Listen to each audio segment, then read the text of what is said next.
Nitwa Imana Brandine, ngora akazi ko gukubura. Maze imyaka 2 ngubura mu muhanda.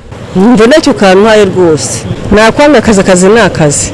Akazi kabe nako kwiba, urumva akazi kari ko kose ufite imbaraga wumva ufite ubushobozi wagakora. Nako wasubiza inyuma. Ikintu yagezeho ni ko mpashe kwishyura abana ishuri. Ngabashakira icyo barya. Nanjye ngabona umwenda wo kwambara. Buri sawa nta kintu ntacyo kantwaye rwose.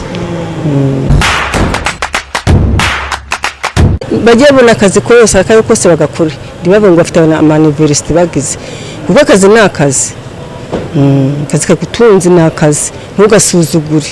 Si byose n'urubyiruko rubyirutse n'abarangije amashuri. Akazi karabariye bagakora rwose. Wese bashobora gufana mu mashuri akagira. Naye akajya kwiba. Bakamufata, bakamufunga. Ariko yabonye akazi gatabona akazi kagaragara neza yabagakora kabakamutunze. Si byose ariko ngo yirwe mu rugo najye kwiya kwa kanaka uko namubwira ati gukora aka kazi igihe nikiga kazi kabi kana nigiga kuhesha keza. Na kandi kazi nashobora nakanga kandi kantungiye abana kakazi maze imyaka 2 bumva ko ariko namenyereye. Kandi imyaka mfite ntabwo rero gukora akazi k'ubuyede ngo nzagashobore. Urumva yo kandi nacyo kantwaye rwose. Nakungira nta kibazo.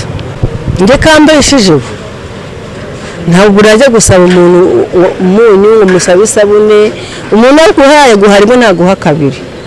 Ariko igihe uko aka kazi rero nge karantunze nta kibazo. Gatunze n'umuryango wanjye.